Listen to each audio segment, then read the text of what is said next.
Deus. Glória a Deus. Glória a Deus. Boa noite a todos, amém? Que a graça e a paz do nosso Senhor e Salvador Jesus Cristo esteja sobre a sua vida essa noite. Você pode tomar o seu assento aí, querido. Glória ao nome de Jesus. Que Deus abençoe a sua vida, que Deus possa ministrar o seu coração essa noite, amém? Para você que nos visita pela primeira vez, segunda vez, deixa eu me apresentar para você. Meu nome é Diogo e eu sou pastor aqui da congregação e da igreja Casa na Rocha. Você é bem-vindo a esse lugar, que Deus possa falar ao seu coração através da sua palavra essa noite, amém? Amém? Nós estamos, irmãos, numa série na carta de Paulo aos Efésios, fazendo uma exposição do texto bíblico, daquilo que se aplica para nós como igreja nos dias de hoje. E hoje é a nossa quarta mensagem dentro da carta de Paulo aos Efésios. E hoje nós vamos falar sobre as bênçãos procedentes de Deus Filho, de Jesus Cristo.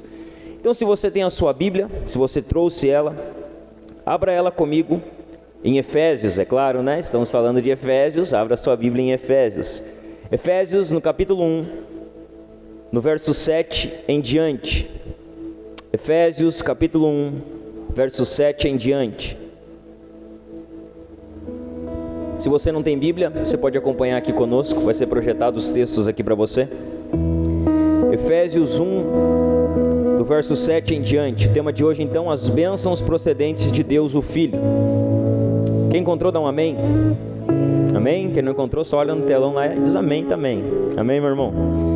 Diz assim: Ele é tão rico em graça, que comprou nossa liberdade com o sangue de seu Filho, e perdoou nossos pecados.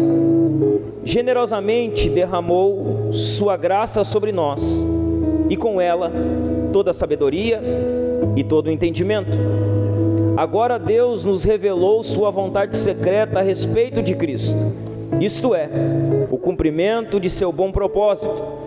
E o plano é este: no devido tempo, Ele reunirá sobre a autoridade de Cristo tudo o que existe nos céus e na terra. Além disso, em Cristo nós nos tornamos herdeiros de Deus, pois Ele nos predestinou conforme seu plano e faz que tudo ocorra de acordo com sua vontade. O propósito de Deus era que nós, os primeiros a confiar em Cristo, louvássemos a Deus e lhes desse glória. Amém? Feche seus olhos aí, vamos orar ao Senhor. Senhor, nós queremos te dar graça, Senhor, por essa noite, pela tua igreja que está reunida aqui, Senhor, o teu povo que está reunido aqui para te adorar, Senhor, para ouvir a tua palavra, para sair daqui, Senhor, edificado, com sua fé fortalecida e com sua comunhão, Senhor, animada, Senhor. Senhor, nós queremos te pedir, fala com a tua igreja, Senhor, essa noite, fala com o teu povo, Senhor, através da tua santa palavra, Senhor. Ministra a vida dos nossos irmãos, ministra a vida da tua igreja, Senhor. Que a tua palavra essa noite edifique, exorte e console, Senhor, o teu povo, Senhor. E que o nome de Jesus venha a ser glorificado. Assim, Senhor, nós oramos e assim nós cremos, Senhor, no nome de Jesus. Amém.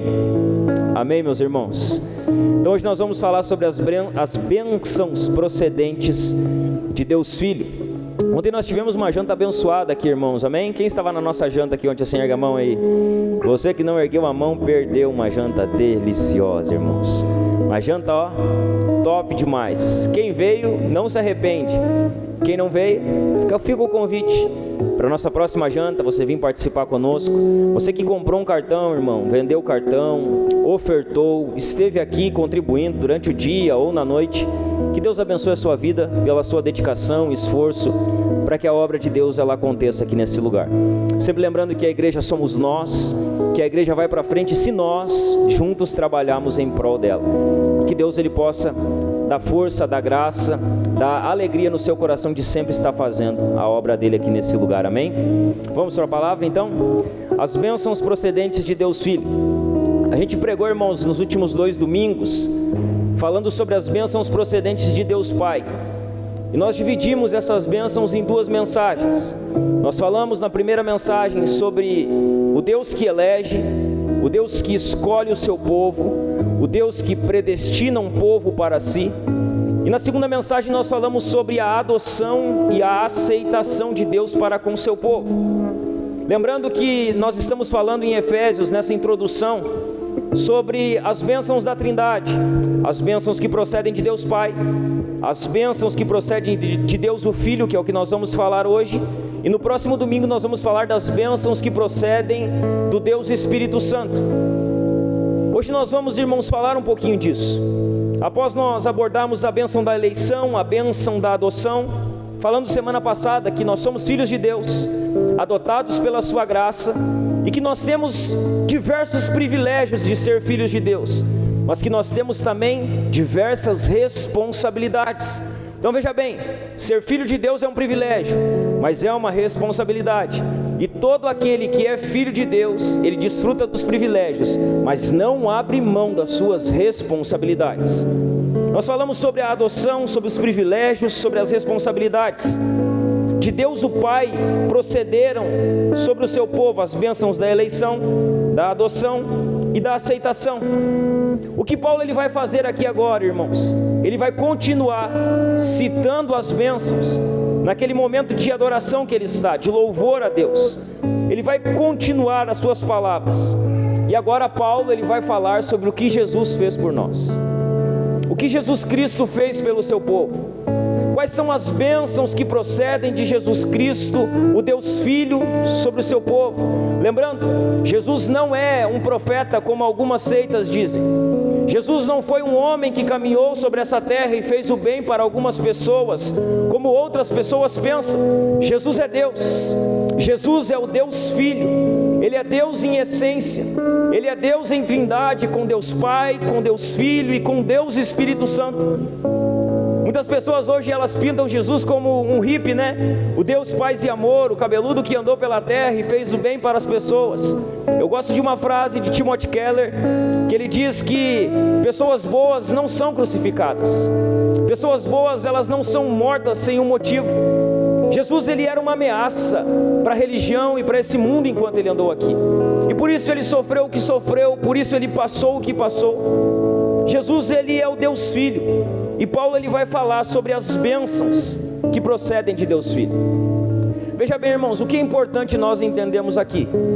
Nós estamos falando das bênçãos que procedem da Trindade, Deus Pai, Deus Filho e Deus Espírito Santo. E o que a gente precisa entender é que nós não podemos pensar que dentro da Trindade, cada um age do jeito que quer. Então Deus Pai faz o que quer, Deus Filho faz o que quer, Deus Espírito Santo faz o que quer. Você se lembra quando nós falamos sobre família aqui e usamos a Trindade como modelo de família e de casamento? Dentro da Trindade há diversidade. O Pai não é o Filho não é o Pai não é o Espírito, o Filho não é o Espírito. Eles são três pessoas diferentes. Há diversidade na Trindade, mas há unidade dentro da Trindade. E dentro da Trindade o Pai tem um papel na nossa salvação. E o papel do Pai qual foi? Ele nos elegeu, Ele nos adotou e Ele nos aceitou. Dentro da Trindade, Jesus, Ele vai ter o seu papel na nossa salvação.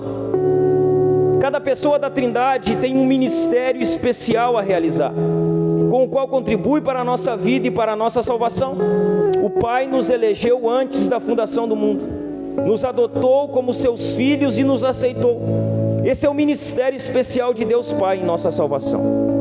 Agora eu pergunto para você que está aqui, você saberia, irmãos, dizer de forma bíblica o que foi que Jesus fez em seu favor? Você saberia definir de forma bíblica o que foi que Jesus ele fez para a sua vida? O que foi que Jesus ele fez por você? Eu faço uma segunda pergunta para você. Você tem noção clara do que Jesus Cristo fez por você? É claro para você isso? É evidente para você o que Jesus fez? Você tem um entendimento do que Jesus fez? Você tem noção clara do que Jesus fez? Deixa eu falar algo para você, meu irmão. Em Jesus Cristo nós somos abençoados. De Jesus Cristo procedem bênçãos maravilhosas sobre o seu povo. De Jesus Cristo procedem bênçãos inimagináveis sobre o seu povo. Veja bem, o que Jesus Cristo fez pelo seu povo, ninguém jamais poderia fazer. De Jesus procedem bênçãos maravilhosas. Em Cristo nós fomos abençoados, meus irmãos. Jesus nos abençoou. E dentro do que Paulo ele vem falando aqui, há 4 bênçãos maravilhosas que procedem de Jesus Cristo. E Paulo vai destacar essas bênçãos no texto que lemos. Há 4 bênçãos maravilhosas. E veja bem, do que vou falar aqui não são de bênçãos materiais. Não é do que Jesus pode dar para você materialmente. Eu não vou falar de bênçãos que Jesus ele pode dar para o seu povo. Eu vou falar de bênçãos que Jesus já concedeu ao seu povo. Paulo fala de bênçãos que o seu povo já recebeu, que os filhos de Deus já receberam. Paulo vai falar sobre 4 bênçãos maravilhosas que procedem de Jesus Cristo. E veja bem, meu irmão, você quer saber e sair daqui essa noite entendendo o que Jesus fez por você? Apenas preste atenção no texto que nós vamos expor e no que nós vamos falar aqui essa noite. Pastor, o que Jesus fez por mim de tão importante? Pastor, o que Jesus fez por mim de tão maravilhoso? A primeira bênção, a primeira coisa que Jesus fez por você, meu irmão, Jesus te redimiu. Jesus, ele redimiu o seu povo. Jesus, ele nos redimiu.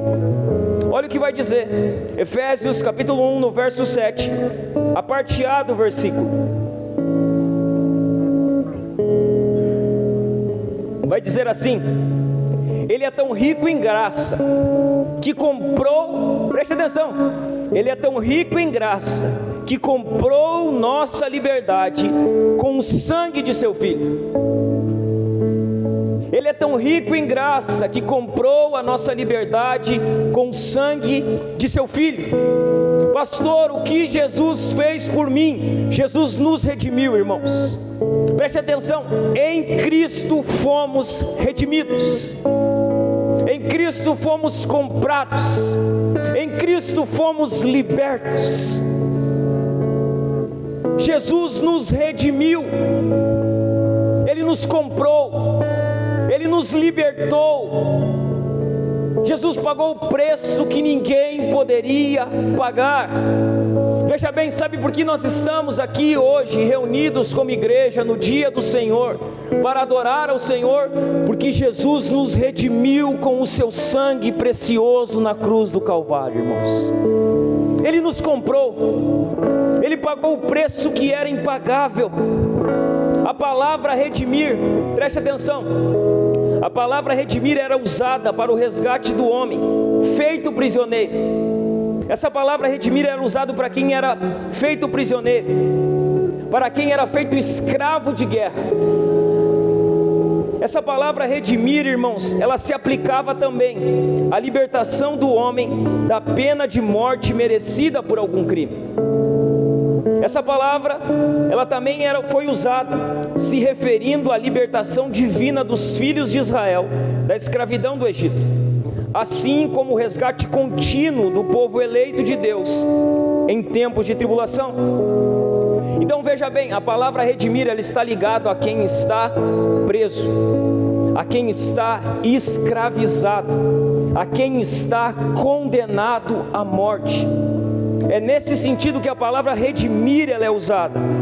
Em cada um desses casos, o homem é redimido e libertado de uma situação de que era incapaz de se libertar por si mesmo, ou de uma dívida que jamais poderia pagar pelos próprios meios. Então veja bem, quando alguém era redimido, quando estava preso, escravizado ou condenado à pena de morte. Essa pessoa ela tinha que ser redimida e ela não tinha condições de sair da escravidão, de sair da prisão ou de anular a sua sentença de morte. Essa pessoa precisava que um intermediário entrasse na situação e pagasse a sua fiança, e pagasse o preço para que ela fosse liberta, e pagasse o preço para que ela não morresse na pena de morte que lhe era concedida por mérito. Precisava que um intermediário entrasse na situação. Veja bem, a palavra remir, ela tem um significado de comprar, de deixar livremente, mediante o pagamento de um preço. Então a palavra remir significa o quê? Ser livre, ser pago um preço que você não poderia pagar, era o preço que era pago.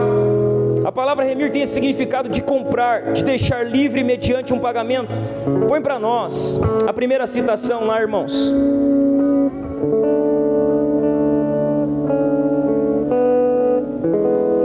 Essa primeira citação de duas de hoje. Francis Foucault, ele vai dizer o seguinte: a ideia fundamental da redenção ou da remissão é de tornar livre uma coisa ou pessoa que se tornara propriedade de outrem. Então essa é a ideia de redenção, de remissão, é trazer a liberdade. É trazer a liberdade a alguém que estava cativo, é trazer a liberdade a alguém que estava preso, é trazer a liberdade a alguém que estava condenado. Veja bem, na época de Paulo, dentro do contexto em que isso aqui está sendo escrito, no exército romano, irmãos, existia mais de 60 milhões de escravos. O exército romano era composto por mais de 60 milhões de escravos. E o escravo, ele era vendido como se vende uma cadeira. O escravo era vendido como se vende uma mobília de casa, uma cama, uma mesa. Era normal. Era normal se vender um escravo.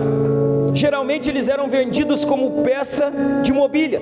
Só que veja bem, quando alguém comprava um escravo, essa pessoa que pagava o preço pelo escravo, ela tinha poder de tornar esse escravo agora não mais escravo, mas alguém livre. Quando alguém comprava um escravo, pagava o preço por um escravo, essa pessoa tirava o escravo da escravidão e agora ela tinha liberdade de tornar aquele que era escravo alguém livre, alguém que poderia viver livremente.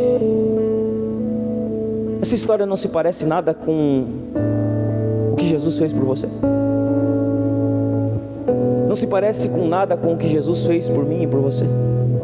Veja bem, nós éramos escravos do pecado, nós estávamos condenados à morte eterna, não havia salvação para nós. Sabe o que Jesus fez?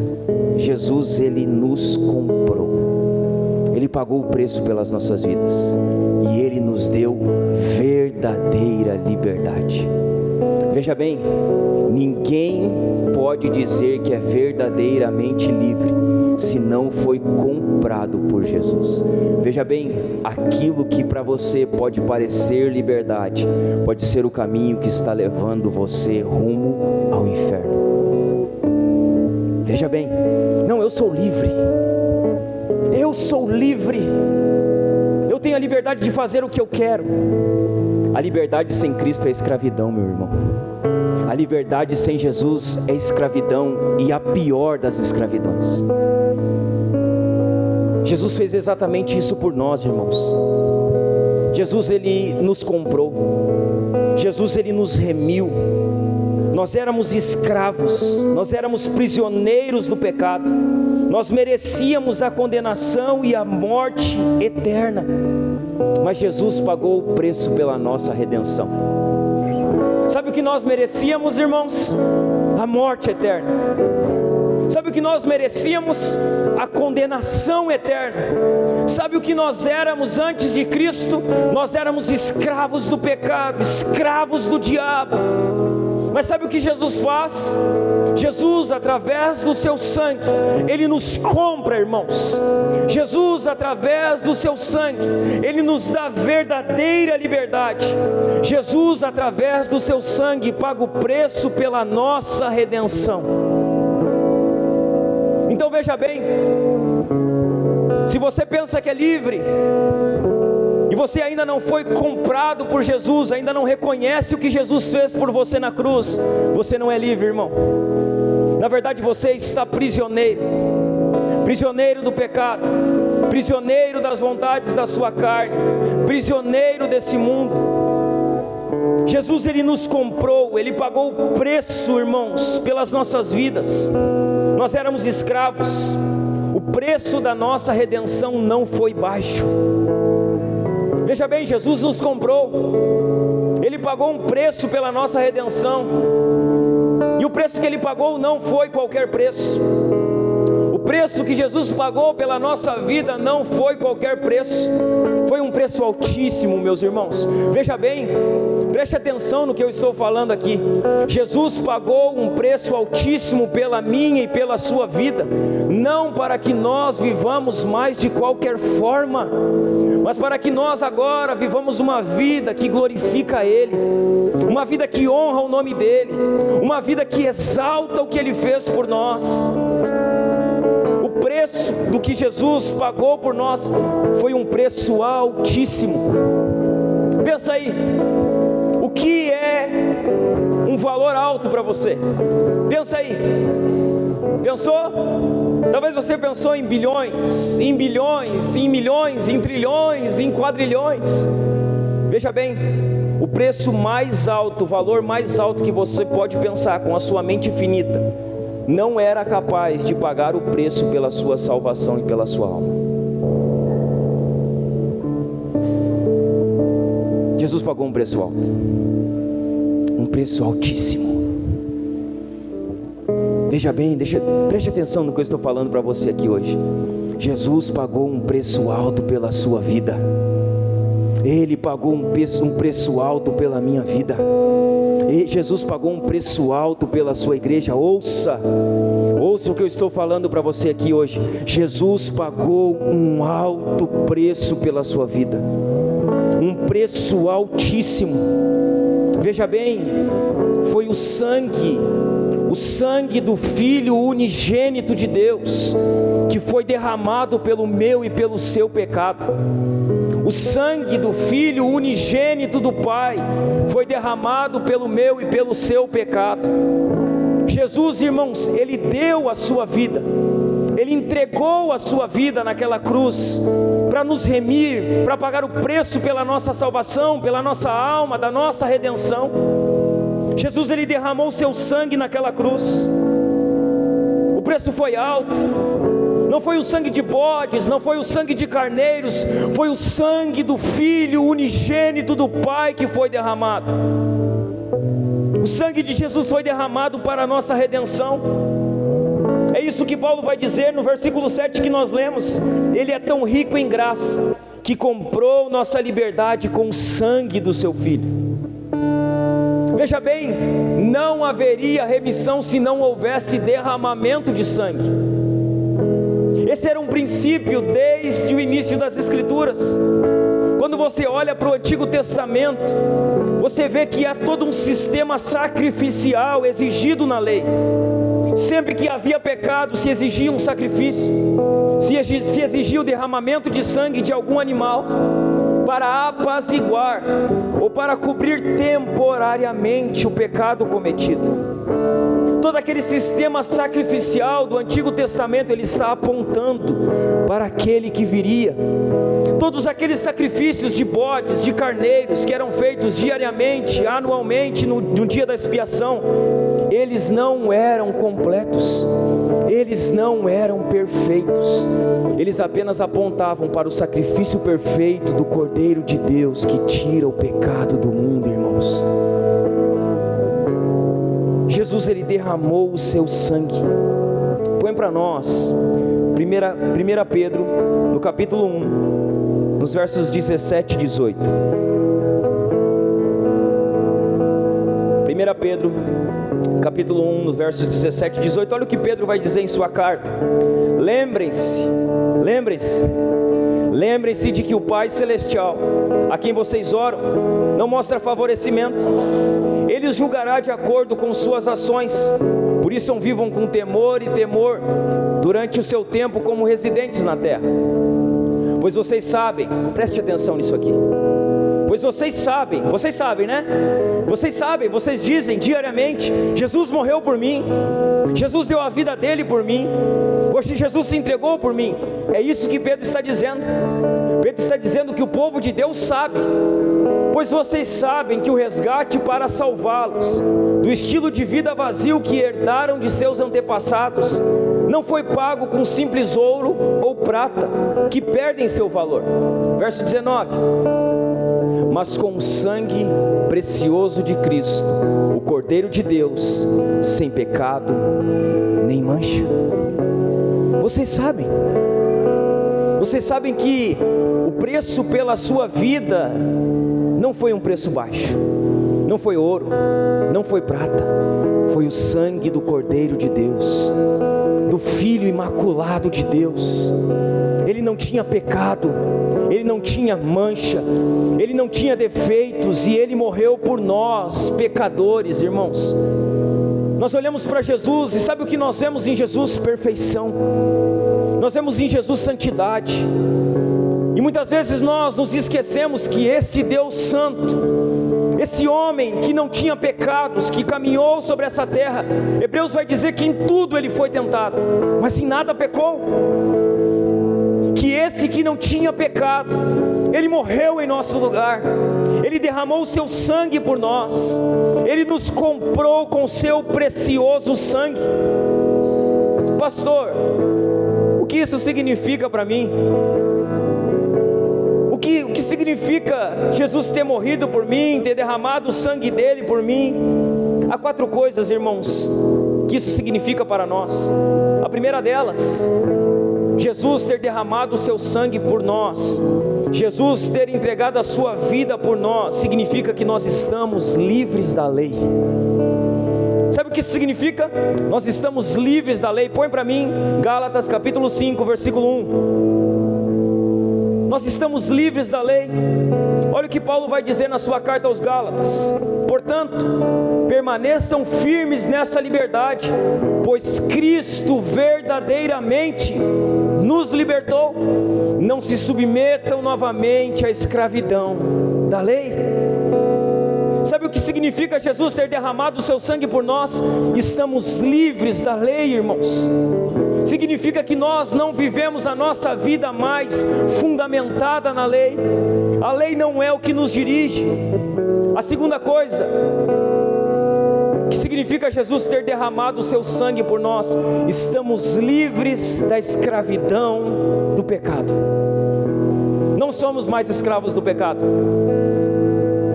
Quando Jesus derrama o seu sangue por nós, quando Ele nos compra para Ele, Ele nos liberta da escravidão do pecado. Não somos mais escravos do pecado. Veja bem, um cristão, ele não é escravo do pecado.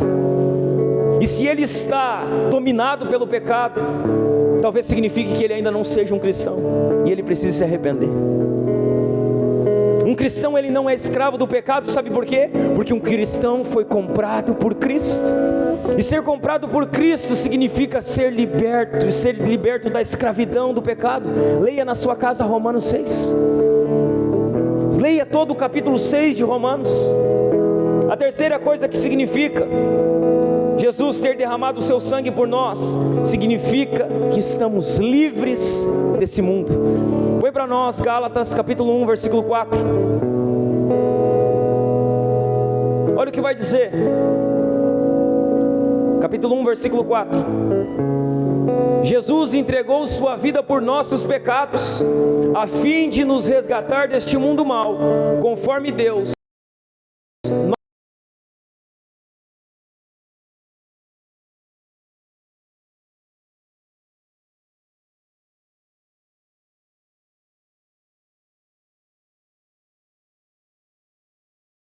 estamos livres do sistema que domina esse mundo, meus irmãos.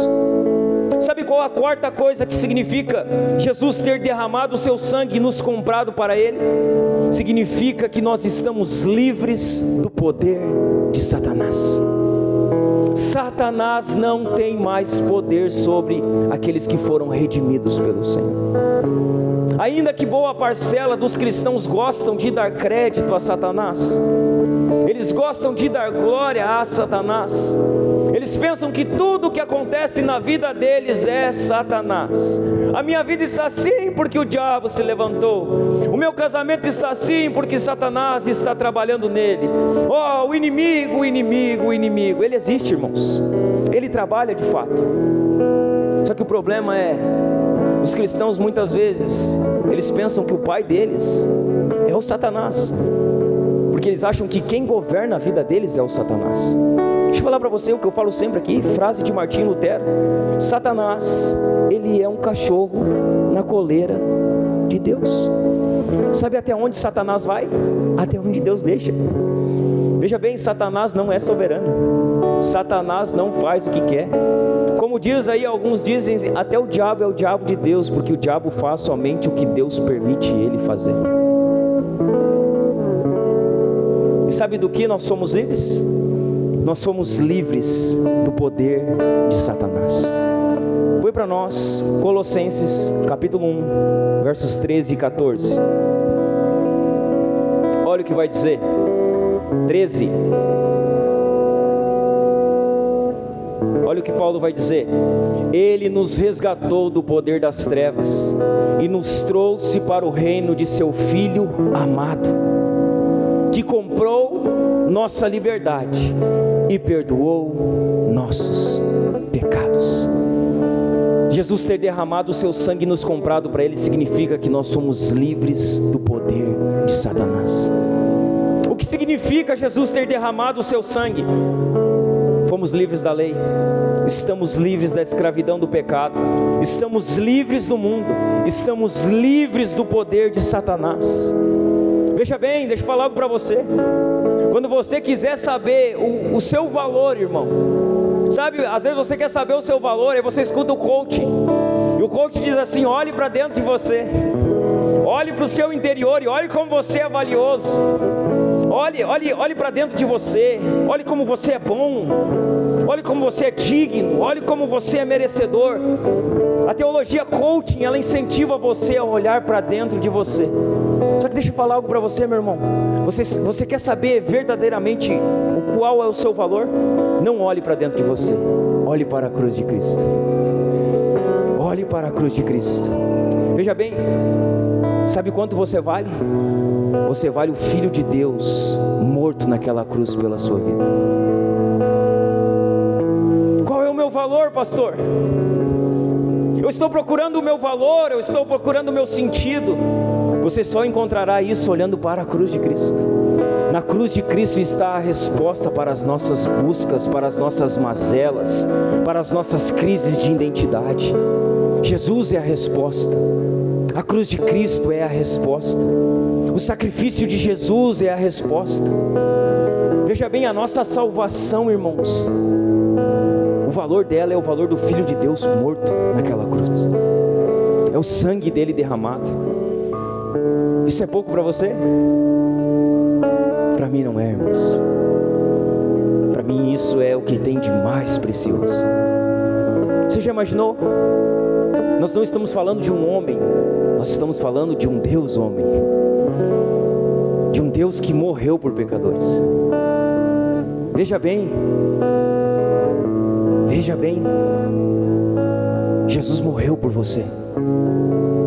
Jesus morreu para comprar você para Ele. Talvez você sabe isso aqui, talvez você fale isso com a sua boca aos quatro ventos, mas a minha pergunta para você: e aqui? Será que aqui dentro do seu coração você tem o entendimento que Jesus, o Filho unigênito de Deus, morreu naquela cruz para comprar você para Ele? Será que essa não é apenas uma verdade intelectual que está na sua mente? Será que esse não é apenas um conhecimento de igreja que você adquiriu pelos anos que você tem de igreja? Será que você saber que Jesus derramou o sangue dele por você voluntariamente? Ninguém levou ele obrigado para aquela cruz. Jesus, ele diz: olha, ninguém tira a minha vida, eu a dou. Será que isso é uma verdade para você aqui dentro, irmão? Será que você tem a clareza de que Jesus morreu por você? Que Jesus morreu para comprar você para Ele? Pastor, como eu sei que eu tenho clareza de que Jesus morreu para me comprar para Ele? Olhe para a forma que você tem vivido a sua vida. Como você tem vivido? Como você tem levado a sua vida? De que forma você tem honrado o sacrifício de Jesus? De que forma você tem honrado o que Jesus fez naquela cruz por você? Você tem vivido de qualquer forma dizendo: eu sou livre, Jesus me libertou, Jesus me ama, agora eu estou livre, Jesus me libertou. Veja bem, Jesus te libertou para a liberdade, não para a libertinagem. A liberdade em Cristo não é uma liberdade para você fazer o que você quiser. A liberdade em Cristo é para você fazer o que Cristo deseja que você faça. E veja bem, o que Cristo deseja que você faça está claro, não no que você sente, não no que você pensa, não no que você acha. O que Cristo deseja que você faça está claro na sua palavra revelada. Você quer saber qual é a vontade de Cristo? Para que Ele libertou você? Para que, pastor, por que Jesus me comprou? Estude a palavra de Deus, leia ela, conheça ela, porque aqui está a vontade revelada de Deus para o seu povo. Jesus nos comprou, irmãos. A nossa vida custou o sangue de Jesus, derramado para a remissão dos nossos pecados. Essa é a primeira bênção que procede de Deus o Filho. Ele nos redimiu. A segunda bênção que Paulo vai elencar: Jesus nos redimiu, e Paulo vai dizer a segunda bênção: Jesus nos perdoou. Jesus, Ele redimiu os seus escolhidos. Ele redimiu os seus eleitos.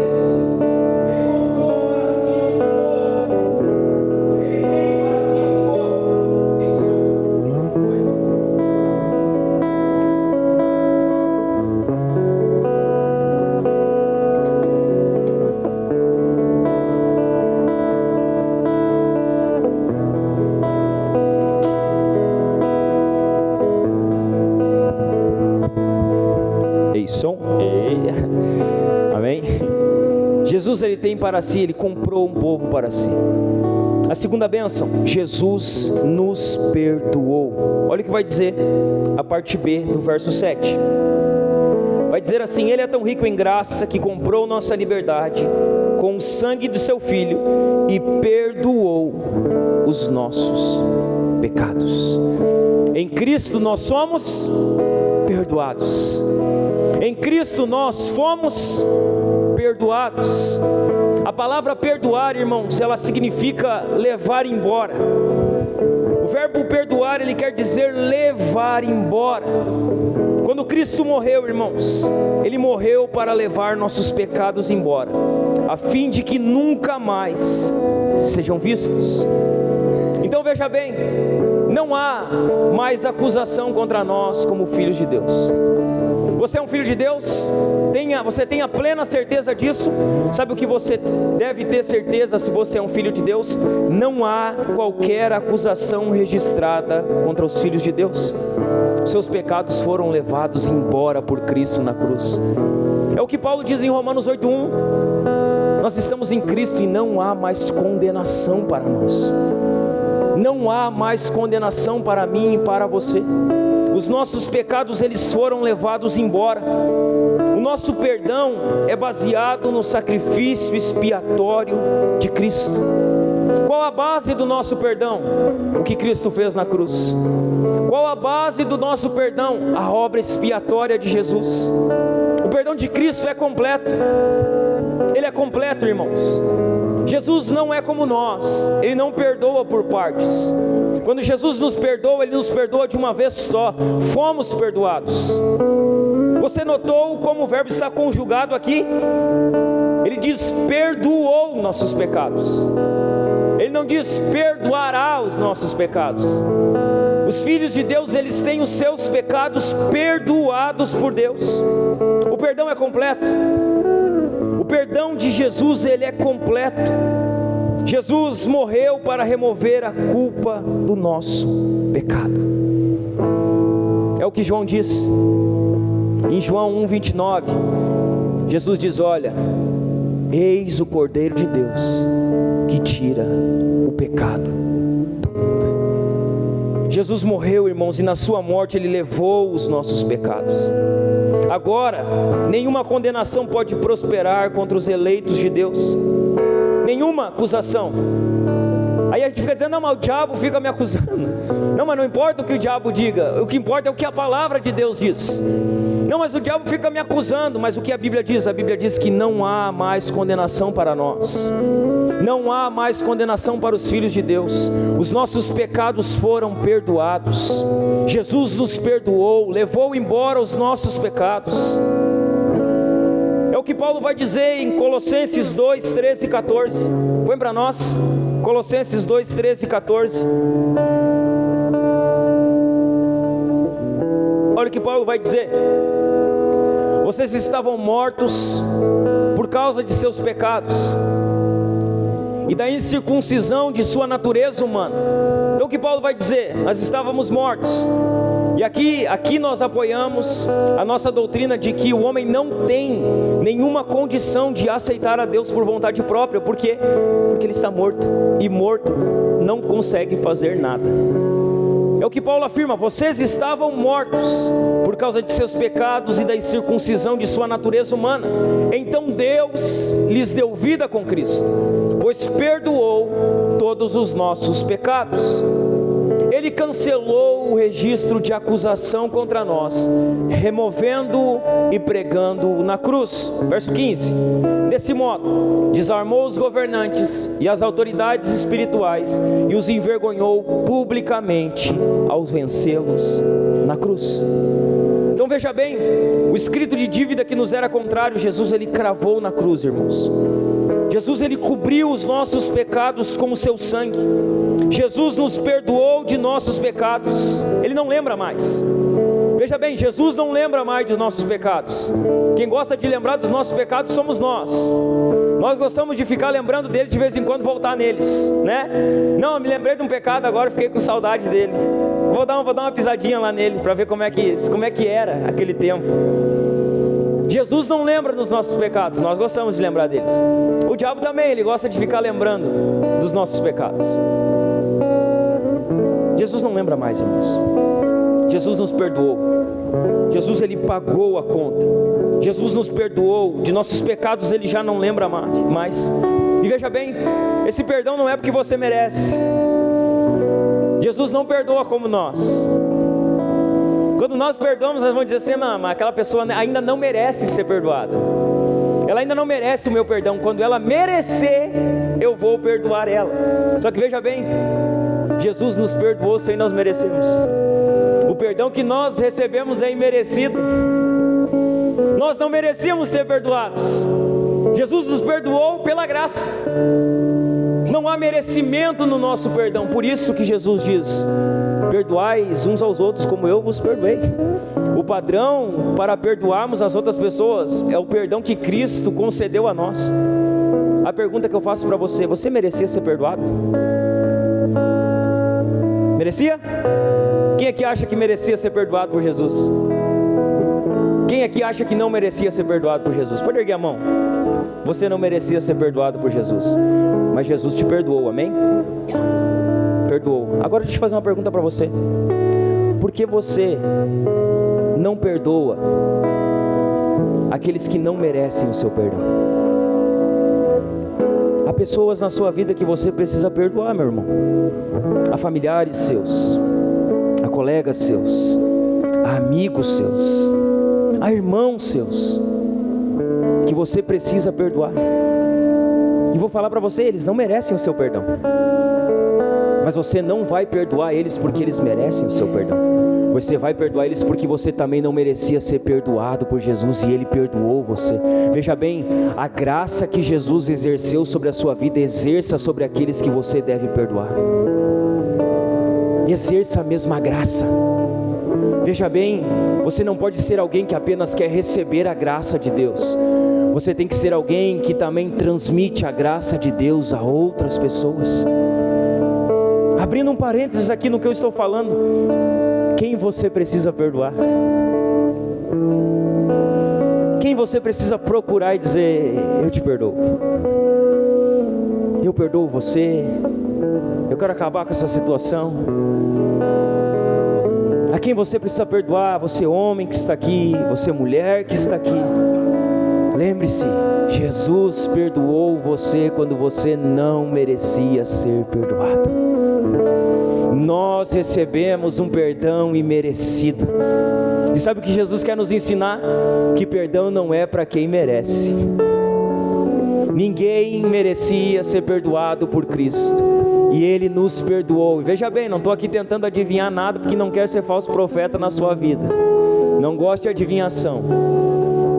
Mas com certeza há pessoas aqui que precisam perdoar outras pessoas. Com certeza você precisa procurar algumas pessoas e exercer graça, assim como você recebeu graça de Jesus um dia. O perdão que recebemos foi imerecido. Eu sempre digo, por merecimento ganhamos o inferno, pela graça ganhamos o céu. Por merecimento ganhamos o inferno. Eu sempre digo, esse mundo é meritocrata, o nosso Deus não é meritocrata. Você pode trabalhar na empresa, lá é meritocracia, o melhor tem que crescer. Você pode estudar na escola, o que mais estuda, o mais inteligente tem que ser o que tira as melhores notas. No mundo o mérito prevalece, mas com Deus não, irmãos. Com Deus não é mérito, porque não há mérito em ser humanos pecadores, totalmente corrompidos pelo pecado, que mereciam o inferno. Tudo que temos da parte de Deus é por graça. É graça de Deus em nosso favor, é graça de Deus para nós, é a graça de Deus nos concedendo. Cuide para não trazer os princípios de Deus e misturar Ele com a religião. Essas duas coisas não se misturam. Deus, Ele tem os seus princípios, e o nosso Deus é um Deus de graça, não é um Deus de mérito. Quando você for a Deus e dizer, Deus me dá o que eu mereço, Ele vai dizer, Satanás, vem cá, vamos levar mais um lá. Ele vai ganhar o que Ele merece. É isso. Nosso Deus é um Deus gracioso. O que recebemos dEle é unicamente pela sua graça. O nosso perdão é imerecido. Ele acontece unicamente pela graça do nosso Deus gracioso. O perdão de Cristo, irmãos, ele é imediato. Veja bem, é imediato. Jesus não diz assim, ó, eu vou pensar se você me ver, se eu vou perdoar você. Sabe? Você quando briga com alguém lá, a pessoa diz, não, mas me perdoa. Não, vou pensar. Eu vou pensar se eu vou te perdoar. Não. Jesus não, irmãos. Jesus, quando você vai a Ele, confessa os seus pecados e se arrepende, na hora Ele perdoa você. Quando você dobra o seu joelho, confessa a Ele os seus pecados, quando você se levanta, já se levanta perdoado. Você já sai dali perdoado. O perdão, irmãos, ele é imediato. No momento em que nos arrependemos e colocamos nossa confiança no sacrifício expiatório de Cristo, somos perdoados. O perdão, irmãos, de Cristo, ele é completo. Então nós em Cristo fomos redimidos, em Cristo fomos perdoados. E Paulo ele vai dizer aqui a terceira bênção: Jesus nos revelou a vontade de Deus Pai. Leia comigo os versos 8, 9 e 10, que vai dizer assim: generosamente derramou sua graça sobre nós, e com ela toda a sabedoria e todo o entendimento. Agora Deus nos revelou sua vontade secreta a respeito de Cristo, isto é, o cumprimento de seu bom propósito. E o plano é este: no devido tempo Ele reunirá sob a autoridade de Cristo tudo o que existe nos céus e na terra. A terceira bênção procedente de Deus Filho é que Jesus ele nos revela a vontade de Deus Pai. Veja bem, Deus não apenas recebe e perdoa aqueles que reconciliou consigo. Deus ele não apenas nos recebe, Ele também nos ilumina com a compreensão do seu propósito. Deus ele nos recebe, nos perdoa, nos reconcilia, e o que Ele traz? Ele traz clareza ao nosso entendimento sobre qual é o seu propósito. Sua graça derramada, sua graça é derramada sobre nós em toda sabedoria e prudência, que é o que diz o verso 8. Ele diz, olha, generosamente derramou sua graça sobre nós, e com ela toda a sabedoria e todo o entendimento. Quando a graça de Deus é derramada sobre nós, o que acontece? Junto com ela vem sabedoria e entendimento. A sabedoria, a palavra sabedoria, irmãos, ela é do grego Sofia ou Sófia, né? Não sei qual que é a pronúncia certa, mas é a palavra Sofia ou Sófia, sabedoria. Significa o conhecimento que olha para o coração das coisas, que as conhece tal como realmente são. Então o que é sabedoria? É conhecer, é olhar para o coração das coisas e compreender como elas realmente são. E sabe quando nós recebemos sabedoria? Quando a graça de Deus é derramada sobre nós. Nós recebemos também prudência, que no grego é phronesis, que significa a compreensão correta que leva a agir corretamente. Então essas são duas coisas que nós recebemos. Quando a graça é derramada generosamente, recebemos sabedoria e recebemos prudência. Recebemos a condição de olhar para as coisas como elas realmente são e de agir corretamente. Então veja bem, nós não temos desculpa para viver errado. Se nós vivemos errado, é porque nós queremos viver errado. Porque Deus já nos capacitou a viver uma vida reta. Deus já nos capacitou a viver uma vida correta. Veja bem, os homens têm essa sabedoria e prudência, porque Deus revela o mistério da sua vontade. Na sua Bíblia aí talvez diga mistério, né? Quem aqui tem uma Bíblia que diz revelou o mistério? Alguém tem? Tem não? Alguém deve ter aí. A minha é uma tradução mais atualizada, não fala, simplifica. Mas Deus, Ele nos revelou o seu mistério. Mistério, né? O termo mistério usado por Paulo, ele não tem relação a ver com coisas sinistras. Sabe, a gente gosta de um frenesi espiritual. Então a gente diz assim, mistério. Ah, mistério de Deus. Agora tem os mistérios de Deus. E a gente gosta dessa linguagem religiosa, né? De tentar espiritualizar o que está claro na palavra de Deus. Paulo ele vai dizer que o mistério está revelado. Que não é mistério, que está ali. Ele diz, olha, já foi mistério um dia, mas não é mais, já foi revelado. O termo mistério não tem a ver com relação com coisas sinistras, né? Então a gente quer descobrir os mistérios de Deus, e a gente fica ali cavocando na Bíblia.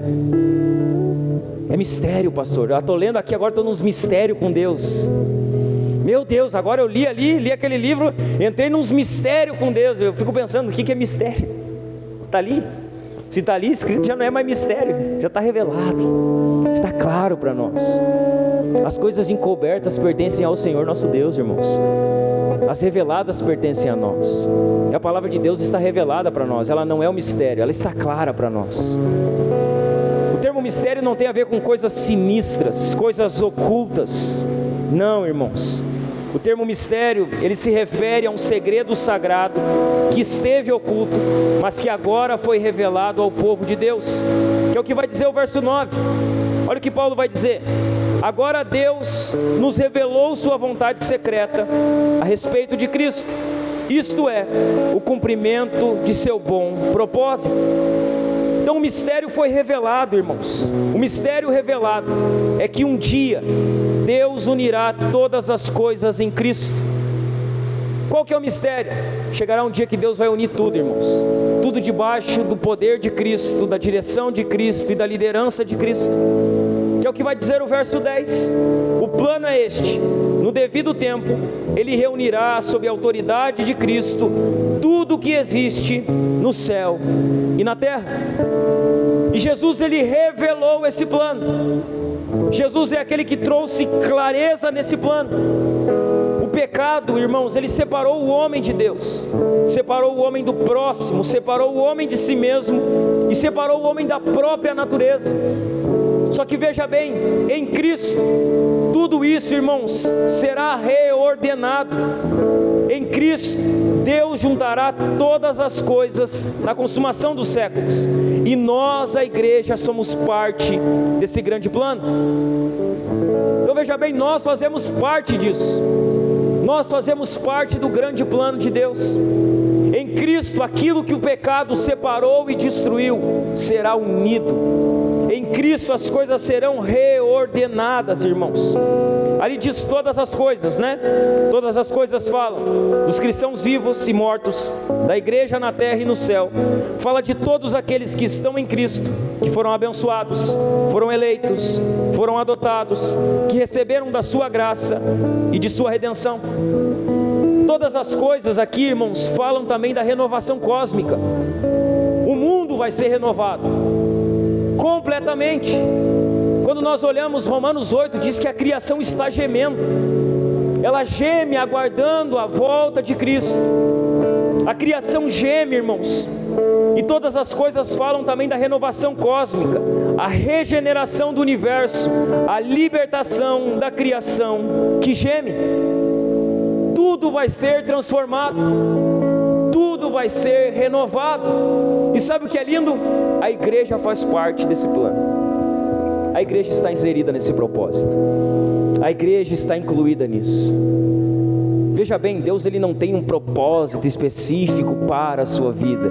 Deus ele tem um propósito para o seu povo. O que Deus ele faz através do seu povo, da igreja. Nós vivemos, irmãos, procurando os nossos propósitos individuais. O que Deus faz, ele faz através do coletivo, é através da igreja. É através do povo que ele redimiu, que ele perdoou, que ele salvou. Põe para nós a segunda citação.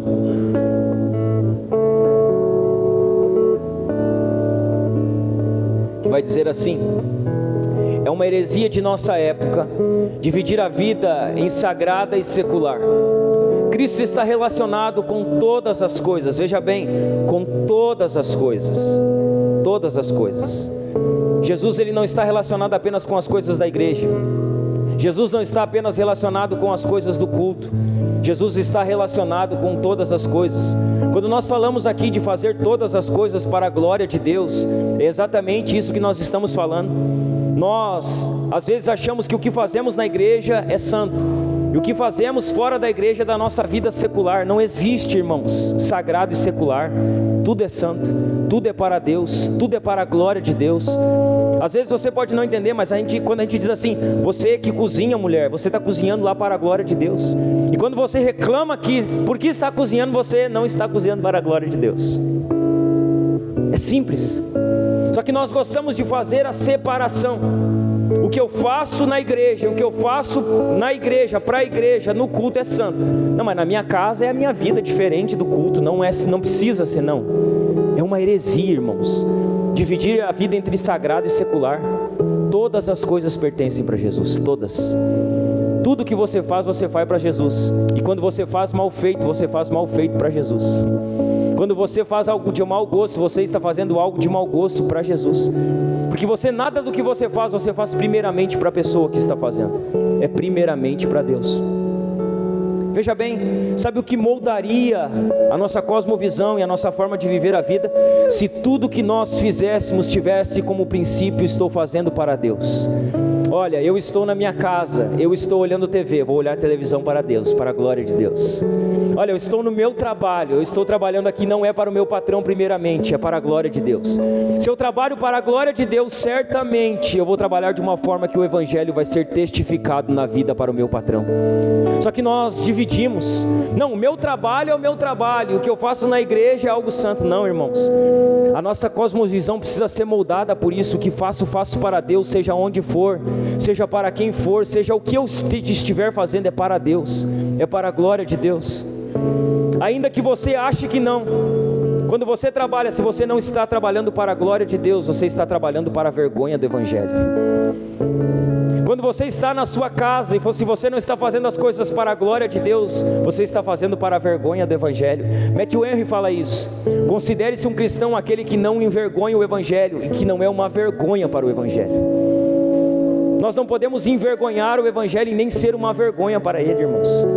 O que nós fazemos, devemos fazer para a glória de Deus. Devemos fazer de uma forma que o Senhor vai ser honrado. Nós não podemos dividir sagrado e secular, santo e secular. Deixa a frase para mim lá. Nós não podemos dividir entre santo e secular a vida, porque é heresia. Tudo é para Jesus. Cristo está relacionado com todas as coisas, e todas acharão seu verdadeiro lugar e unidade nele. É heresia dividir, irmãos. É erro. É falta de cosmovisão, é falta de entendimento de quem Deus é. Então veja bem, faça tudo para a glória de Deus. A sua vida, a vida de um cristão, ela é integral, ela é inteira, ela é íntegra, ela não é dividida. Não há divisão. Somos crentes aqui no culto hoje, no dia do Senhor, adorando a Deus, dizendo: Tu és santo, Tu és digno, eu te amo, eu te louvo. Somos santos amanhã, batendo o nosso ponto na hora de entrar na empresa. Somos santos amanhã, quando o nosso patrão falar com a gente não ter 10 respostas para ele, a gente apenas obedecer. Somos santos amanhã, vivendo o nosso casamento e a nossa vida para a glória de Deus. Não podemos ser santos na igreja e demônios fora dela. Não podemos, meus irmãos. Nós não podemos ser santos no culto, irmãos, e ser demônios fora do culto. A nossa vida deve ser íntegra. Estamos no nosso trabalho, estou aqui para a glória de Deus. Vou ser o melhor empregado, vou respeitar o meu patrão, vou respeitar os meus colegas de empregado, vou testemunhar o Evangelho aqui. Estou fazendo para Cristo. Tudo é para Cristo. Tudo é para a glória de Jesus. A nossa mente precisa ser moldada, irmãos. Por isso que eu falo muito sobre isso, repito isso diariamente. Nós estamos aqui, devemos ser missionais. A nossa vida deve pregar, irmãos. A nossa vida deve falar, o nosso testemunho deve falar. Na nossa empresa as pessoas devem saber que nós somos crentes, não pela roupa que usamos, não pelas palavras que falamos, não pelas músicas que escutamos, mas pela vida que vivemos, pela forma que levamos a nossa vida. Não podemos dividir entre santo e sagrado, é heresia. Francis Folks diz isso. É heresia da nossa parte dividir a vida em sagrado e secular. Cristo está relacionado com todas as coisas. Todas acharão o seu verdadeiro lugar e unidade nele. Essa é a terceira bênção que procede de Deus Filho. Deus Filho, Jesus revelou a vontade do Pai. A quarta e última bênção que procedeu de Deus Filho: Jesus nos fez herança. Leia comigo os versos 11 e 12. Os versos 11 e 12 vão dizer assim: além disso, em Cristo nós nos tornamos herdeiros de Deus, pois Ele nos predestinou conforme seu plano e faz que tudo ocorra de acordo com a sua vontade. O propósito de Deus era que nós, os primeiros a confiar em Cristo, louvássemos a Deus e lhes dessemos glória. Você parou para prestar atenção que sempre que uma bênção vai ser pronunciada, ela diz em Cristo? É em Cristo que nós somos abençoados, é em Cristo que nós somos redimidos, é em Cristo que nós somos perdoados, é em Cristo que a vontade de Deus é revelada, é em Cristo que nós somos feitos herança, é em Cristo que a vida de um cristão está firmada. Isso não está na moda. Falar sobre Jesus não está na moda. Falar sobre Jesus e colocar o Jesus no centro de uma pregação não está na moda. É chato, é enfadonho. Pregar de forma cristocêntrica talvez não anima você, mas deixa eu falar para você, é em Cristo que a sua vida vai ser transformada.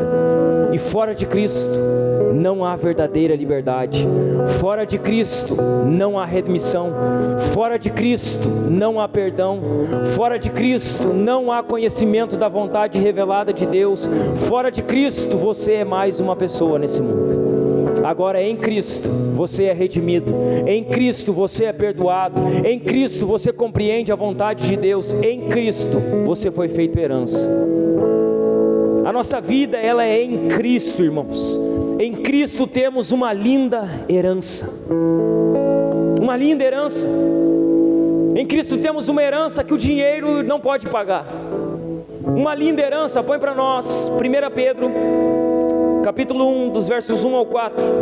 Nós já estamos encerrando. 1 de Pedro capítulo 1, dos versos 1 ao 4 diz assim: eu, Pedro, apóstolo de Jesus Cristo, escrevo esta carta aos escolhidos que vivem como estrangeiros nas províncias de Ponto, Galácia, Capadócia, Ásia e Bitínia, Deus o Pai os conhecia de antemão e os escolheu, e o Espírito os santificou para a obediência e a purificação pelo sangue de Jesus Cristo. Que vocês tenham cada vez mais graça e paz. Todo louvor seja a Deus, o Pai de nosso Senhor Jesus Cristo. Por sua grande misericórdia, Ele nos fez nascer de novo, por meio da ressurreição de Jesus Cristo dentre os mortos. Agora temos uma viva esperança e uma herança. Olha isso, você está trabalhando para juntar tesouros na terra, e a Bíblia diz: a traça corrói, a ferrugem consome, os ladrões minam e roubam. Essa é a herança que nós conseguimos construir com a força do nosso braço.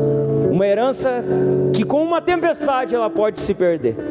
Só que a herança que nós recebemos de Cristo não é essa, irmãos. A herança que nós recebemos de Cristo é uma herança imperecível. Ela não perece, ela não se desgasta, ela dura para sempre. Em Cristo temos uma herança imperecível, pura e imaculada, que não muda, nem se deteriora, guardada para vocês no céu.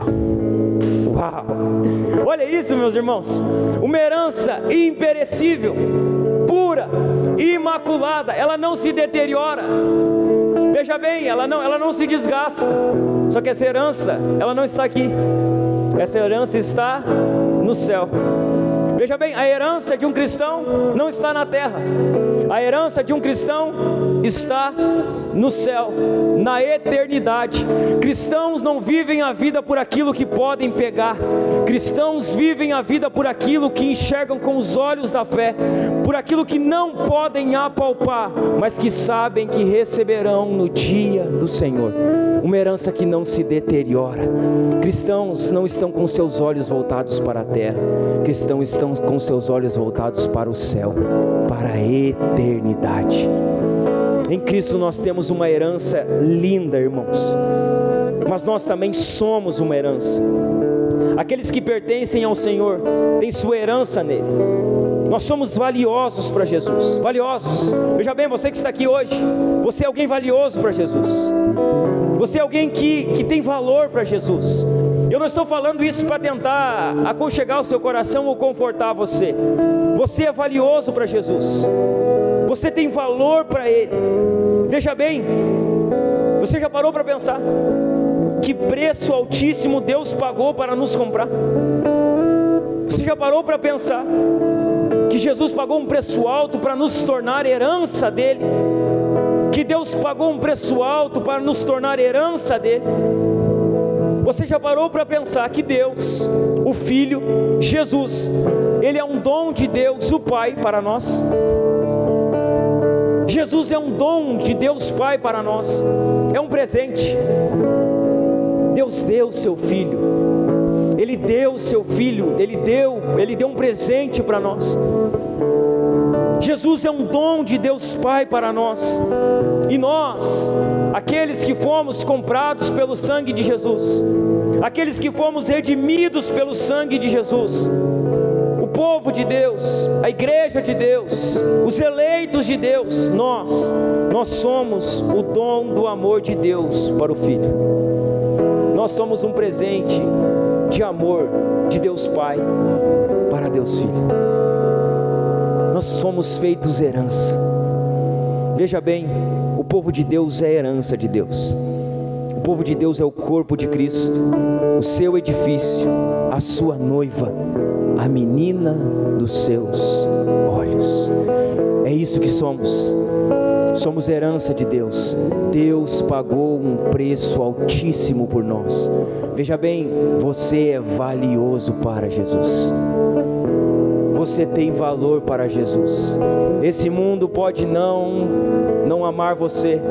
Para algumas pessoas você pode não ter valor algum. Você pode ser desvalorizado por A, B, C ou D, mas deixa eu falar algo para você, firmado na palavra do Senhor. Para Jesus você é valioso. Para Jesus você tem valor. Jesus deu o sangue precioso dele pela sua vida, meu irmão. Essas são as bênçãos que procedem de Deus Pai.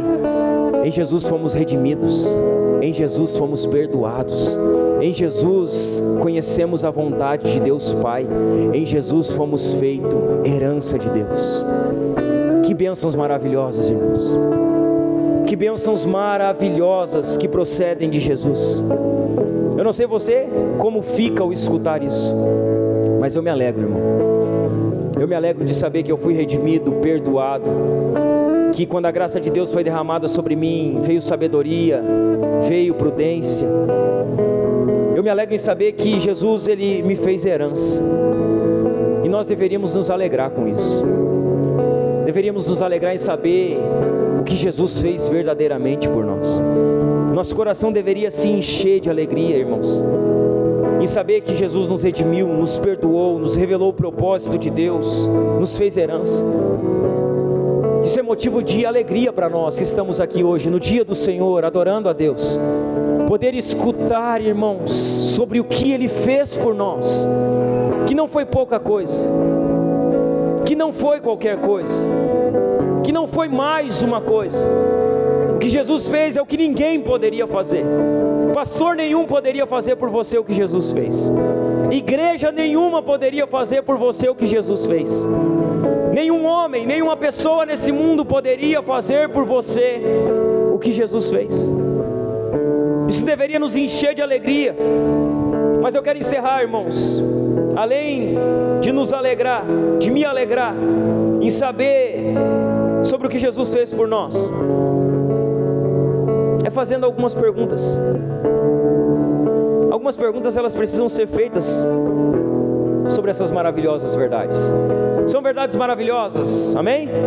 São verdades que nos enchem de alegria, não são?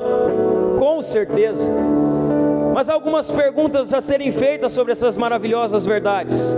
A primeira delas: como você tem vivido diante de tão grandes bênçãos? De que forma você tem levado a sua vida? De que forma você tem vivido?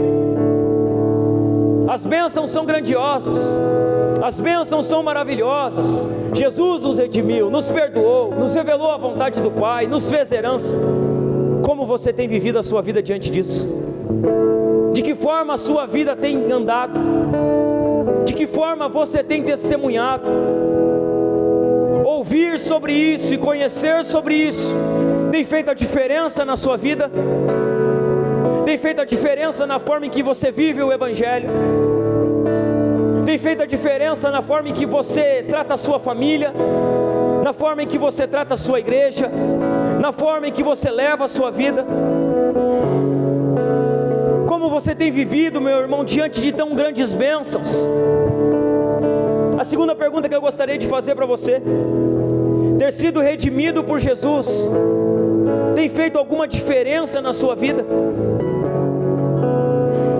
Saber que Jesus te libertou tem feito a diferença na sua vida?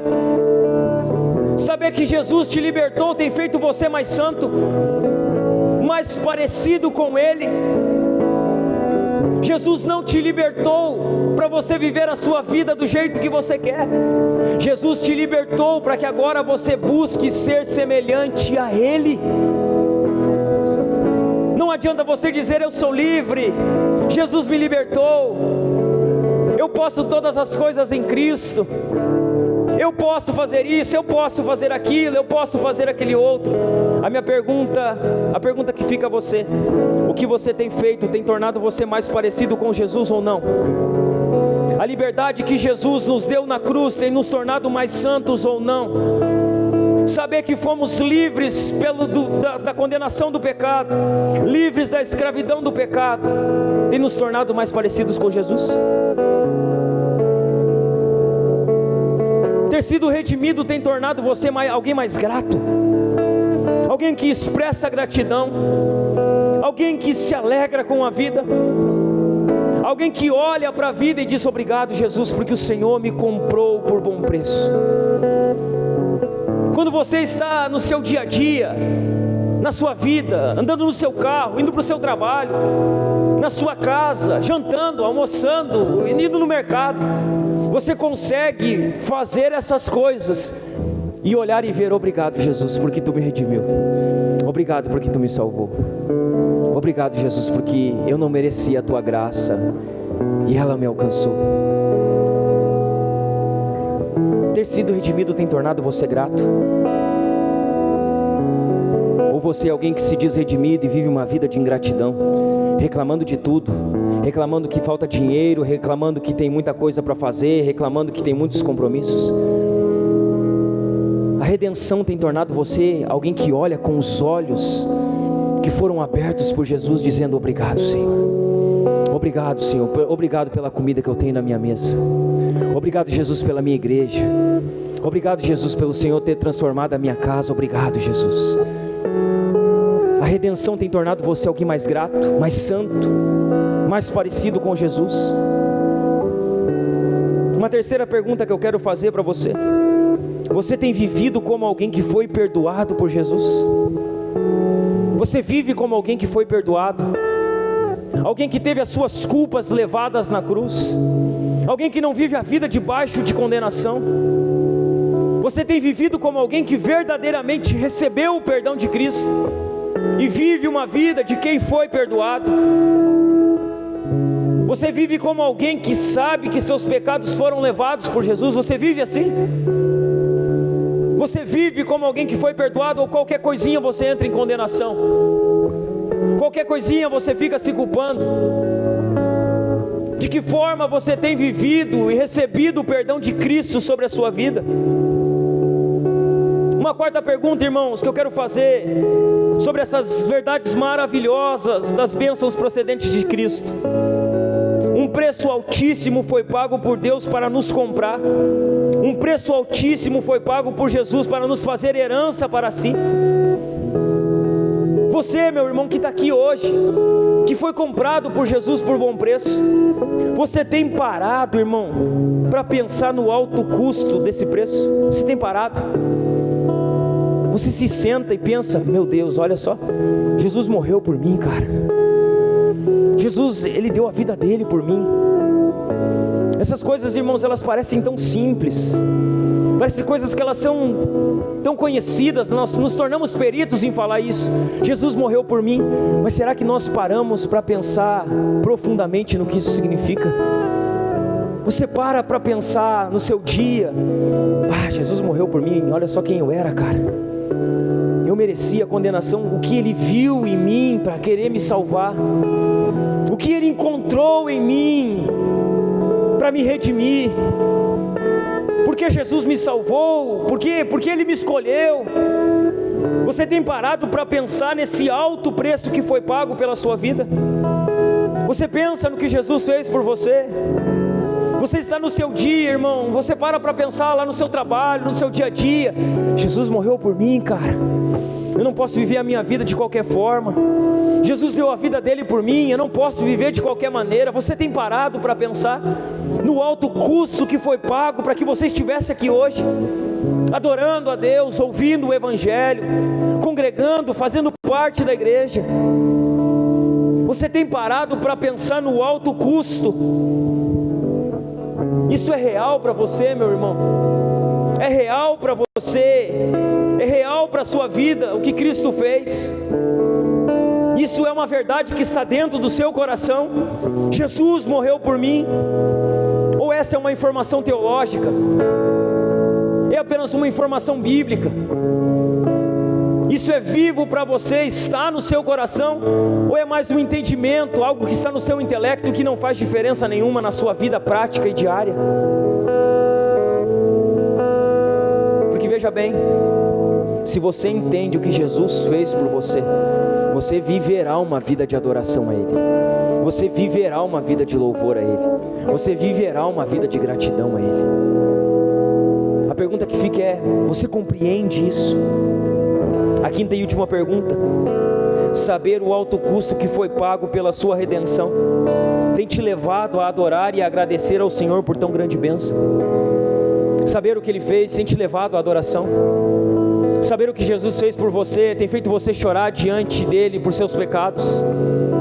Saber o que Jesus fez por você tem te feito levar a gratidão, ao louvor, à reverência, ao temor? Saber o que Jesus fez por você tem feito você chorar pelos seus pecados diários que você comete?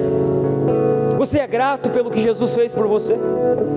A minha pergunta fica: quando foi a última vez que você derramou uma lágrima diante de Deus, em gratidão, em louvor a Ele, em devoção a Ele? Não que lágrimas signifiquem alguma coisa, não que choro signifique alguma coisa, mas quando foi a última vez que o seu coração esteve quebrantado diante de Deus, em gratidão pela sua obra, pelo seu sacrifício, pelo seu sangue derramado? Quando foi a última vez, meu irmão, que você estendeu as suas mãos e disse: obrigado, Jesus, pelo teu sangue precioso derramado naquela cruz. Obrigado, Jesus, por ter me perdoado. Obrigado, Jesus, por ter me salvo. Obrigado, Jesus, pela vida. Quando foi a última vez que você esteve com o seu coração quebrantado diante do Senhor? Não para pedir nada, não para orar por nada, apenas para dizer: obrigado, Senhor. Obrigado por tão grande salvação, Senhor. Obrigado pela tua graça, Senhor. Obrigado pelo teu favor imerecido, Senhor. Obrigado. Obrigado porque o Senhor, mesmo eu não merecendo, o Senhor escolheu me salvar. Obrigado, obrigado, Senhor, porque hoje eu saí e eu voltei, e eu sei que o Senhor me guardou. Quantas pessoas saem das suas casas diariamente e não voltam? Quantas pessoas elas saem das suas casas e elas pensam que amanhã será o dia, que amanhã elas vão buscar ao Senhor, que amanhã elas vão servir ao Senhor, que amanhã elas vão se devotar ao Senhor, e amanhã não chega. Quantos livramentos o Senhor não tem dado a você, meu irmão? De quantas coisas o Senhor não tem livrado a sua vida? De quantas coisas a graça de Deus não tem estado sobre você? Você tem sido grato pelo que Jesus fez e tem feito por você? O seu coração tem estado quebrantado diante dele? Que nessa noite, meu irmão, você possa sair daqui não apenas sabendo, com a sua boca e com a sua mente: Jesus morreu por mim, Jesus me perdoou, eu sou herança de Deus. Que nessa noite você não saia com essa informação apenas do seu intelecto e na sua mente, mas que você saia daqui crendo que Jesus te redimiu, irmão. Que você saia daqui essa noite crendo que Jesus te perdoou. Que você saia daqui essa noite crendo que Jesus, Ele vai revelar a vontade de Deus Pai para você. Que você saia daqui nessa noite crendo que Jesus fez de você herança de Deus. Que você possa sair daqui hoje não apenas com informação na sua mente, mas que você possa sair daqui tocado pelo Espírito Santo de Deus através dessa palavra, disposto a viver de uma forma que glorifica a Deus. Veja bem, irmãos, em Cristo há maravilhosas bênçãos disponíveis para a sua vida. Coloque sua confiança unicamente nele, se devote a Ele. Abrace o que Cristo fez por mim, abrace o que Ele fez por você, abrace o que Ele fez pela igreja dele. Veja bem, se você é alguém que ainda não creu em Jesus, se você é alguém que ainda não colocou a sua confiança totalmente em Jesus, se você é alguém que ainda não se devotou totalmente ao Senhor, deixa eu falar para você: você está preso, você está nesse momento ainda condenado à morte, você está ainda condenado à perdição. Mas deixa eu falar para você, hoje aqui, irmãos, nessa noite, se você colocar a sua confiança somente em Jesus Cristo, se você se arrepender dos seus pecados, há remissão para você aqui, há perdão para os seus pecados. Jesus está aqui para revelar a vontade do Pai para você. Jesus está aqui para fazer de você herança de Deus Pai. Veja bem, há perdão para você que ainda não conhece a Cristo, há redenção, há remissão para os seus pecados. Você precisa de Jesus, irmão. Você precisa desesperadamente de Jesus. Você que entrou aqui essa noite e ainda não se rendeu a Jesus, você precisa dele, desesperadamente. Foi para isso que Jesus trouxe você aqui essa noite, para que você ouvisse que sem ele você está perdido, mas com ele, colocando a sua confiança totalmente nele, há remissão, há perdão, há transformação para a sua vida. Nós vamos orar essa noite, irmãos, orar nos arrependendo dos nossos pecados, orar colocando a nossa confiança somente em Jesus, orar ao Senhor em gratidão e louvor pelo sangue precioso do seu Filho, por tão grandes bênçãos derramadas em nosso favor. Se você puder, meu irmão, e se assim você quiser, se coloque de pé nesse momento.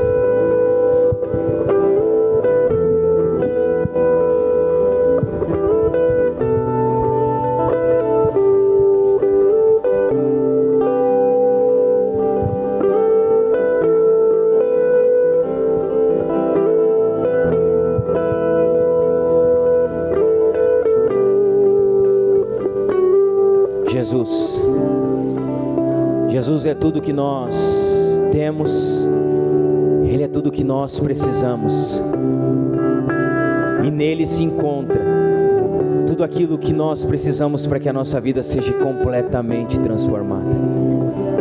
Em Jesus há remissão, em Jesus há perdão, em Jesus há plena revelação da vontade de Deus. Em Jesus nós somos feitos herança. Jesus quer ser o Senhor da sua vida totalmente. Jesus quer reinar sobre a sua vida, meu irmão. Ele quer ser o Senhor dela, integralmente, totalmente.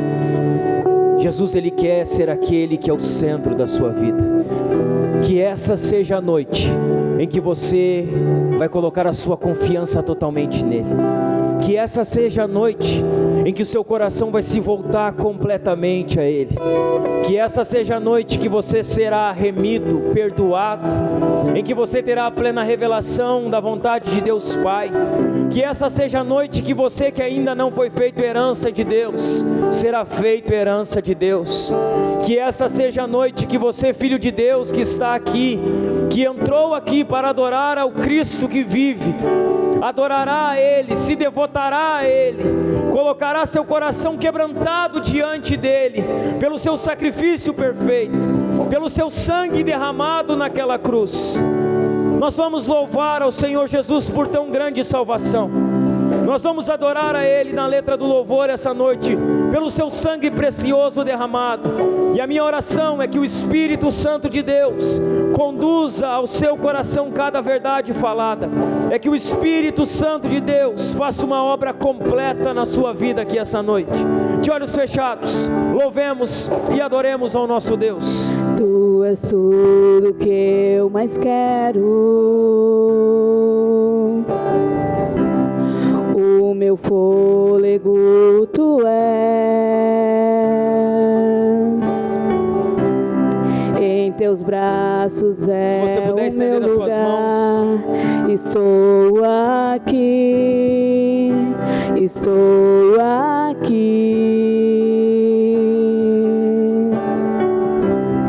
Pai, eu amo sua presença.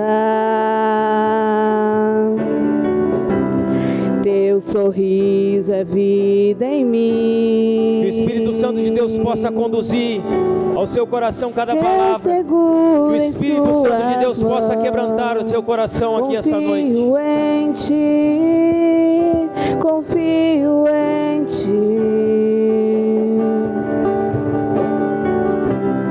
Tu és tudo que eu mais quero, o meu fôlego tu és, em teus braços é o meu lugar. Estou aqui, estou aqui. Pai, eu amo sua presença. Teu sorriso é vida em mim. Eu seguro em suas mãos, confio em ti, confio em ti. Quero ir mais fundo, leva-me mais perto, onde eu te encontro, no lugar secreto. Aos teus pés me rendo, pois a tua glória quero ver.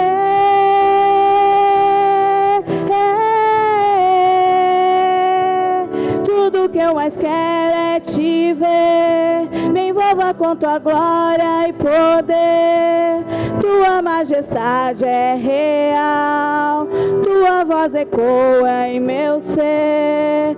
Tudo que eu mais quero é te ver. Me envolva com tua glória e poder. Tua majestade é real, tua voz ecoa em meu ser. Tudo que eu mais quero é te ver. Me envolva com tua glória e poder.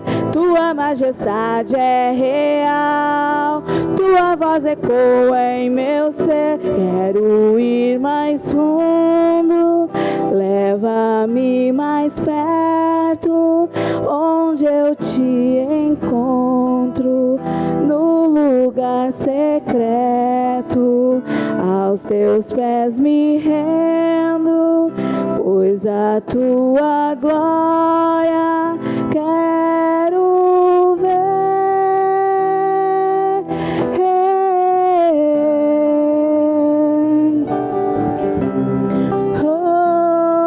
Em Cristo fomos redimidos, em Cristo fomos perdoados, em Cristo a revelação de Deus Pai fica clara. Em Cristo fomos feitos herança. Essas são verdades para nós, igreja do Senhor. Essas são realidades para nós, povo escolhido de Deus. Que nossa confiança esteja totalmente colocada em Cristo. Que o nosso coração esteja totalmente voltado a Cristo. Que essas verdades adentrem o nosso coração. Que elas adentrem a nossa vida diária. Que elas transformem a nossa forma de viver. Em Cristo temos bênçãos maravilhosas. Nele fomos abençoados. Nele fomos abençoados. Nele temos tudo aquilo que necessitamos para viver uma vida que lhe glorifique. Que você abrace essas verdades essa noite, meu irmão. Que você abrace essas realidades essa noite, minha irmã. Que essas verdades penetrem o seu coração. Que elas envolvam a sua mente. Que elas moldem o seu viver. Que o Espírito Santo de Deus capacite você, conduza você, dirija você a viver as realidades, as bênçãos que procedem de Deus Filho. Em Cristo fomos abençoados. Em Cristo fomos perdoados, redimidos. Ele derramou o seu precioso sangue. Ele derramou o seu precioso sangue. Há motivo de sobra para agradecermos. Há motivo de sobra para o louvarmos. Há motivo de sobra para o adorarmos. O sangue dele foi derramado em nosso favor. O sangue dele verteu naquela cruz em nosso favor. Ele nos remiu. Ele nos remiu. Ele nos perdoou. Ele nos libertou do príncipe das potestades das trevas. Nele somos livres. Nele nós fomos libertos. Que nós venhamos a abraçar a liberdade que Cristo nos concedeu. Que nós venhamos a viver integralmente para a sua glória. Que Ele nos conduza diariamente. Senhor, eu oro em nome de Jesus essa noite, Pai. Que as realidades da Tua Palavra, que as realidades das bênçãos que procedem do Teu Filho Jesus Cristo, que elas se tornem práticas na vida do Teu povo que aqui está, Senhor. Que seja verdadeira a redenção, que seja genuíno, Senhor, o entendimento de perdão. Que a revelação fique clara. Que nós vivamos, Senhor, como verdadeiros herdeiros do Senhor. Senhor, que a Tua Palavra faça morada no coração da Tua igreja. Que Teu nome seja glorificado. Que Teu nome seja adorado. Assim nós oramos, Senhor. Assim nós Te glorificamos. No nome santo do Teu Filho, Jesus Cristo, Senhor. E se você puder, meu irmão e minha irmã, aplauda o Senhor Jesus bem alto. Glória ao nome de Jesus. Glória ao nome de Jesus. Glória ao nome de Jesus. Nele fomos redimidos, nele fomos perdoados, nele a revelação de Deus Pai fica clara, nele somos feitos herança, herdeiros de Deus, co-herdeiros com Cristo. Que isso seja vivo para nós, meus irmãos, real, que isso molde a nossa vida, que isso molde a nossa congregação, a nossa igreja local, que vivamos como povo redimido aqui, que vivamos como o povo perdoado aqui, que isso molde a nossa vida, que Cristo seja o centro, que o sangue de Cristo seja aquilo que molda a nossa vida diária como igreja aqui na Igreja Casa na Rocha. Amém, meus irmãos? Antes de você ir para casa, nós vamos primeiramente ofertar, então alguém pode trazer a caixa da oferta para nós, não se assente, fique em pé. Nós vamos ofertar. Você que vai dizimar e trouxe seu dízimo, você pode pegar o seu dízimo na mão. Você que vai contribuir essa noite, irmão, com uma oferta, que você faça isso de forma voluntária e de forma generosa, porque é isso que a palavra de Deus nos ensina. De forma generosa e de forma voluntária contribuímos na casa do Senhor. Você pode sair do seu lugar e fazer isso agora para a glória do nome do Senhor. Glória e poder, tua majestade é real, tua voz ecoa em meu ser. Quero ir mais fundo, leva-me mais perto, onde eu te encontro, no lugar. Nós vamos orar no final pelas ofertas. Nós vamos apresentar ao Senhor agora o Isaac. Amém? Então o papai está aqui, né? Vai ter que largar a viola agora. E o Isaac pode vir com a mamãe que está lá atrás. E as testemunhas, os convidados que vão participar aqui da apresentação podem vir até a frente com a gente também. Os familiares que estão presentes. Vamos apresentar o Isaac. Amém? Vamos descer aqui, acho que facilita para nós. Não precisa todo mundo subir, eu desço. Mais fácil, né? Acho que facilita para nós. Vamos apresentar o Isaac. O Isaac, assim, ele está muito ligado na apresentação. Ele não... Deixa ele descansar. Amém? Vamos apresentar o Isaac então. Nós temos aqui as testemunhas que sabem já do seu papel, né?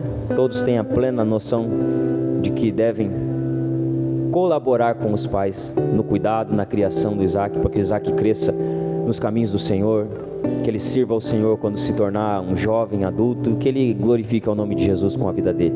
É trabalho dos pais conduzir ele no caminho do Senhor, e é trabalho dos familiares, das testemunhas, dos padrinhos, como alguns gostam de chamar, de colaborar para que o Isaac ele trilhe o bom caminho, o reto caminho de servir ao Senhor. Amém? Nós vamos apresentar o Isaac. Rodrigo, dá uma ajuda para mim aqui. Nós vamos...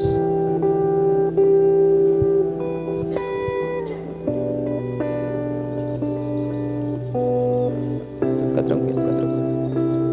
Se você puder, apenas estenda a sua mão para cá. Estenda a sua mão. Senhor, nós apresentamos a Ti o Isaac essa noite, Senhor. Nós queremos Te pedir, Senhor, que a Tua graça, Senhor, esteja sobre a vida do Isaac diariamente, Senhor. Que Teu Espírito Santo conduza, Senhor, transforme, renove o coração desse menino, Senhor. Que ele viva a sua vida, Senhor, para a glória do Teu nome. Oramos, Pai, que o Senhor capacite os pais, os familiares, as testemunhas que aqui estão, a ajudar, Senhor, no cuidado e criação dessa criança. Sim, Senhor, nós apresentamos a Ti o Isaac, no nome de Jesus. Amém.